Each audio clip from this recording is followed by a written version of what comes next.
akhir dari sebuah cerita. Tema ini terinspirasi dari sebuah hadis Nabi kita sallallahu alaihi wasallam. Dalam hadis riwayat Imam Tirmidzi,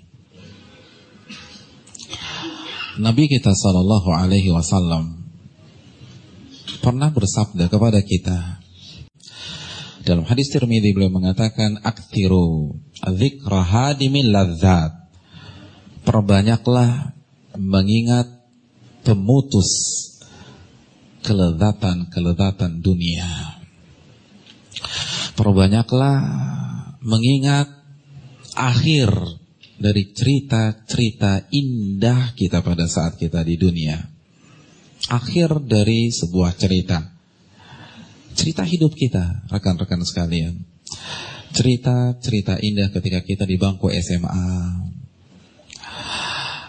pada saat kita kuliah, pada saat kita kongko bareng teman-teman kita nongkrong, kita makan bersama, kita ngakak, kita ketawa, ketiwi, kita hangout bareng teman-teman dekat kita mabuk bareng,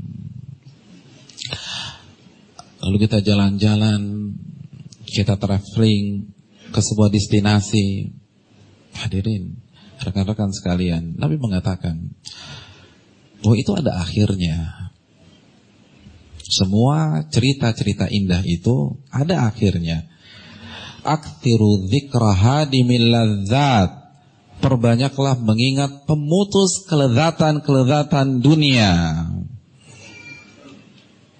Dan akhir cerita itu adalah kematian. Ya, kematian. Tamu yang paling tidak kita inginkan. Tamu yang paling kita benci. Tamu yang paling tidak kita harapkan. Namun naasnya Allah berfirman dalam surat Al-A'raf ayat 34, "Walikulli ummatin ajal."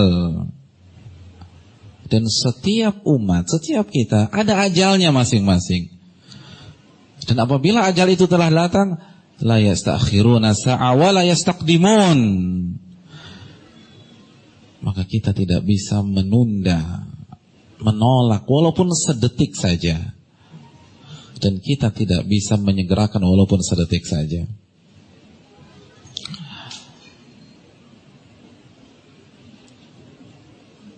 Tamu yang akan mendatangi kita dimanapun kita berada. Ini yang jadi masalah, hadirin. Ya, ada masalah. Saat kita ada di mall, dia akan datang ke mall. Saat kita ada di masjid, dia akan datang ke masjid ketika waktunya. Ketika kita lagi clubbing di sebuah klub malam di Jakarta ini, dia akan datang ke klub malam tersebut.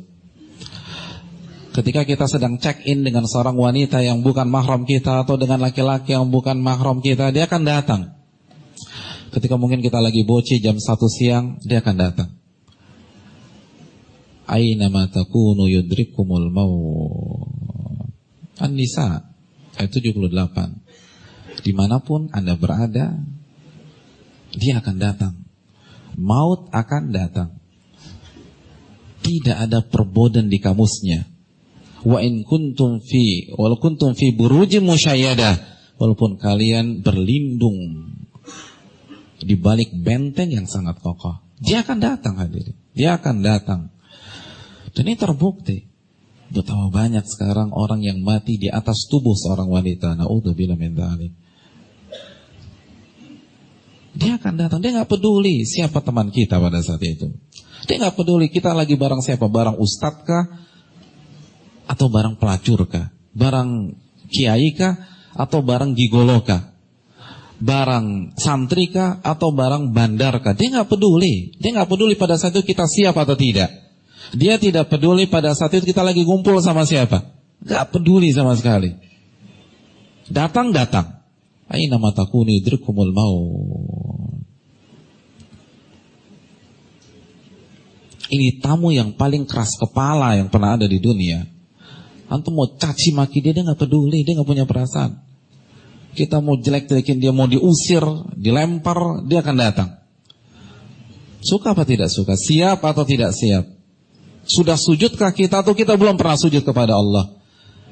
Sudah ditutupkah aurat kita atau kita belum pernah menutup aurat kita? Dia akan datang, hadirin sekalian. Dan itu hak. Al-mautu haq, kematian itu benar datangnya. Hadirin, keluarga dan orang-orang terdekat kita sudah membuktikan hal ini. Dan ketika dia datang, dia datang dengan rasa sakit. Nabi SAW bersabda, La ilaha illallah, inna lil mauti la sakarat. Nabi saja, Nabi Muhammad SAW, orang yang paling bisa menahan rasa sakit, orang yang paling sabar, orang yang paling tidak bergeming. Tapi ketika datang rasa sakit di detik-detik ajal beliau mengatakan, La ilaha illallah, inna lil mauti sakarat. Sesungguhnya kematian diawali dengan rasa sakit yang benar-benar parah, sakarat. Ini Rasulullah SAW yang mengatakan inna lil mauti sakarat. Makanya ketika Aisyah melihat betapa sakitnya suami beliau, Rasul beliau, Nabi beliau hopeless hadirin. Sebelumnya kata Aisyah, aku berharap karena aku jadi istri Nabi, aku tidak akan merasakan sakit sebelum kematian. Tapi ketika aku melihat suamiku merasakannya, nabiku merasakannya, rasulku merasakannya, orang terbaik merasakannya, Khalilur Rahman merasakannya, pengetuk pintu surga merasakannya, tidak ada harapan bagiku untuk bisa menghindar rasa sakit tersebut. Itu testimoni dari Aisyah. Lalu siapa saya dan siapa Anda, hadirin sekalian? Sehingga kita bisa tertawa di hadapan perintah-perintah Allah. Kita bisa meremehkan larangan-larangan Allah Subhanahu wa ta'ala. Tertawalah sesuka hati kita. Namun kematian itu akan datang.